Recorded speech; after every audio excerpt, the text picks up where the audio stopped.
Hi,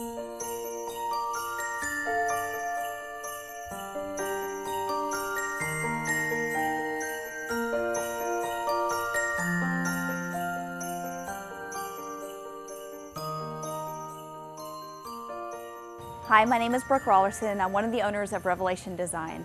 We decorate every year for this amazing open house. We have about 19 different trees set up right now, and we're excited to start having you come into the shop and see all of our different themes.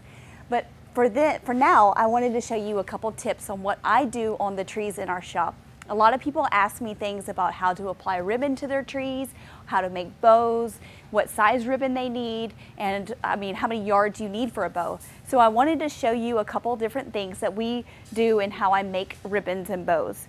So this right here is a 2.5-inch ribbon. This would be appropriate for a ribbon size on a 7.5, 8 foot, maybe even a little bit smaller, like a 6-foot tree. If you go with a larger tree, I would suggest a larger size ribbon, a little bit wider width. And if you go for a smaller tree, then I would do a smaller, more narrow width on a ribbon. But for this one, I'm going to show you how to make my bow. And typically we would do that on top of the tree, or maybe even make bows that can be inserted into the tree, hanging on the branches. So it's nice to know how to make your bow. If you have any problems, we make bows here, and I can make the bows out of the ribbon you bring me, or I can make bows out of the ribbon that we have here. So here is a ribbon, and what I'm going to do is start with the center loop. Now there's a lot of different ways to make ribbons and bows, but with this ribbon I'm going to start with a loop around my thumb. So if you see this flat, and I'm using a two-tone ribbon, it's green on one side, red on the other, so you can actually see what I'm doing. So I'm going to hold the ribbon like this and then kind of squinch that together. So when you pinch that ribbon right here, this makes the holding point for the entire bow. This point right here is very important that you keep a nice firm grip on that, and you make a loop pretty much around my thumb. And you can see where I'm going to pinch that together in the same holding spot. So now you have a loop, see? Then I'm going to twist my ribbon, and you can see that when I twisted it, it's green on one side, red on the other. I twisted the red all the way back around, and I'm going to make another loop. And again, right back to the same location where I'm pinching between my thumb and my pointer finger. You can see I'm holding that really tight and pulling out like this so that it's a nice sturdy grip. I'm going to twist again and do the same thing on one side that I did on the other side, and twist. Now you can see right now that I'm twisting the ribbon so that the red is back up again on the top side. And you can see the width, or the length of one loop is done on the opposite side, the same length. So say I've got 3 or 4 inches on this side, I'm going to do 3 or 4 inches on this side. And then I'm going to do it again. So I just made another loop underneath my first loop. So now I have 3 loops, and I still have that center loop right here. But now I've kind of spread this one out. As soon as I made that one, I spread it out. I'm going to twist again. So basically what I've done here is when I looped it around, I've got the ribbon like this. I'm going to squeeze that and put it again between my thumb and my pointer finger, and I'm going to twist that ribbon. So you see it went from red and twist it, and you see the green. And now I'm going to do the same thing again and make another loop. And then I'm just going to pull these apart so you can see you have 2 loops on one side and 2 loops on the other. Now you have the base for your ribbon, the loop in the middle, the 2 loops on either side, and I've started. So for the next set of loops, when I go to twist, I'm going to make it a little bit longer. So say I do maybe 1 inch longer, and I'm doing the same thing. Basically, you repeat over and over again, and this time I'm going to put that loop in between the first 2 loops that I did. Twist again, pull these loops apart, and make another loop. Basically, you do this over and over again till you get the size bow that you desire for whatever you're going to put it on. Say it's a wreath or a tree or a package, a present. Anywhere you want this bow is where you're going to do a loop and hold it, a loop and hold it. And then as long as you keep that twist in the same location, then it will create a really nice sturdy bow. If I were to hold it to the side, you can kind of see how you have one twist on top of the other twist on top of the other twist. So you can see how that creates a very a central point to your bow.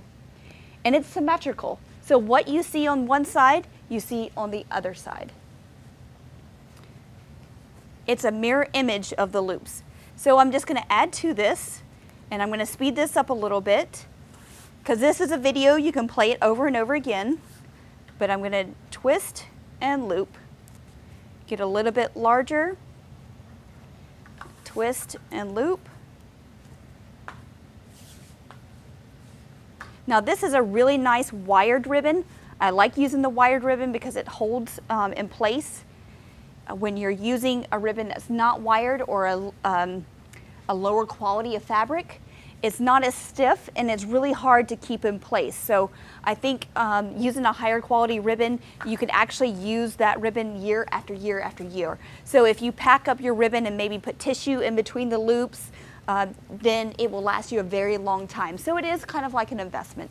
So with lesser expensive items, you have to replace year after year because the quality is not as strong.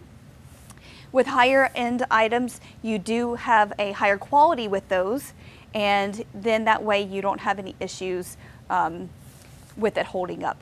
So I'm just going to count really quick. 1, 2, 3, 4, 5, 6. 1, 2, 3, 4, 5, 6.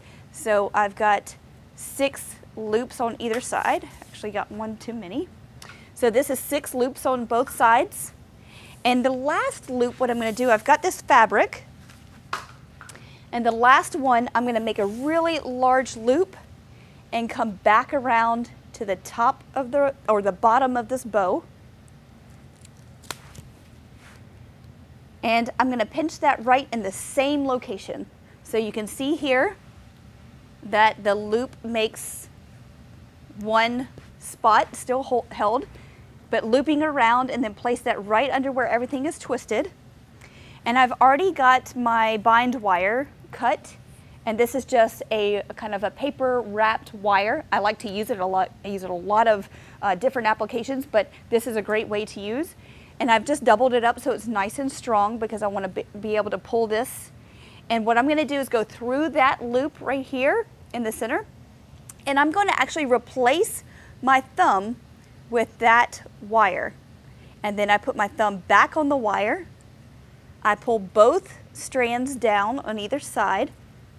So as you can see, I have one here and one here, so it's wrapped around that center loop.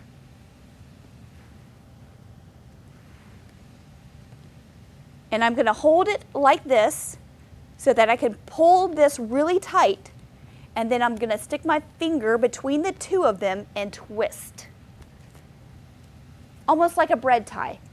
So I've twisted that and it's holding really tight. Now it's so important that you have a really tight twist on that so that you can spread out the loops wherever you want and they stay in place. If your twist is too loose, your loops will go everywhere and you'll have a mess. So this is important to make sure that everything is really nice and secure.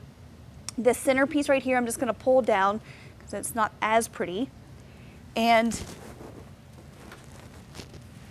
I'm going to cut off the excess at an angle, and then also at the bottom of this ribbon, I have this large loop. This is where my tails are going to be made. And so all I have to do is cut straight down the center of that. And now I have 2 tails on the ribbon.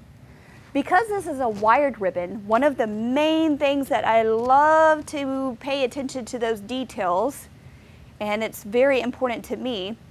If I wanted to do an angle with a ribbon, which I'm going to do with this one, then I just cut it at an angle going across.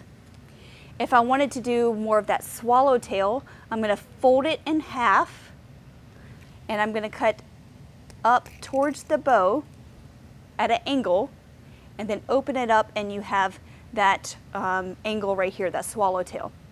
Now, either one of those, if I do this angle or the swallowtail, because this is a nice quality high-end ribbon, I've got wire in here, and it's a very heavy gauge wire. But I don't want it to start pointing out and picking at things. So I'm just going to slide the material where it's sewn around the wire. I'm going to slide that material down to expose that wire, and I'm just going to take a nice inch or two off of that and then slide it back up. The same thing on this side. I'm going to slide the material down the wire, exposing that, and I can pull it up a little bit more, cut an inch or two off of that, and then slide it back up. This allows you to still maneuver and manipulate that tail without having that wire in there. So if you wanted to curl these around, or you say you want it to be kind of you know, looped like this, you don't have wire sticking out. That's a very important tip, because those can be kind of dangerous sometimes. So I'm going to do the same thing on this side. And then just to attach it to the top of my tree, all I do is where I have folded down the very tip of that tree, like I showed you on the previous video, I fold it down and I'm going to attach this wire right around there. So let me pull my stool over. And so now I have my bow, and I'm going to place it right here in the tree, and then I'm going to spread apart a couple of the branches just so I have a nice resting spot. And I take that wire and wrap it around the branch and attach it very nice, and then smooth out those streamers just by pulling them down, and I can pull that bow down, and there you have it. Now if I wanted to make a really large bow so that it stays on the top of it, I can simply just do that and then have it sit on the top, and then it will flow over. If I wanted just to make one bow and then maybe I want some branches coming out of this side, that was also a nice tree topper. Or even if I have like a star, or you have your family favorite. I know growing up we had this angel that sat on top. I don't even think she was a tree topper. She was just a plush animal, that plush angel that sat on top of the tree. And so we always had a bow, and then we just kind of placed her on top of the tree. So whatever you have, this is just a nice accent to kind of finish it off at the top. And usually it's the last thing that I do when I decorate the trees, figure out what kind of cool tree decor that I want. A lot of people do a lot of different things in here. You can see when you walk into the shop, we have 19 themes set up and 19 trees, and we have the bows. Some have holly coming out of them, some have branches, pine cones. There are glittered ferns, there's coral branches. We have a lot of different types of tree toppers. They've already been picked through a little bit here and there, but you're welcome to come in and enjoy 25% off for the entire showroom, except for fresh flowers and labor, but you can get amazing deals for what we have going on right now. Thank you for watching, and we hope to see you in the shop soon. Bye.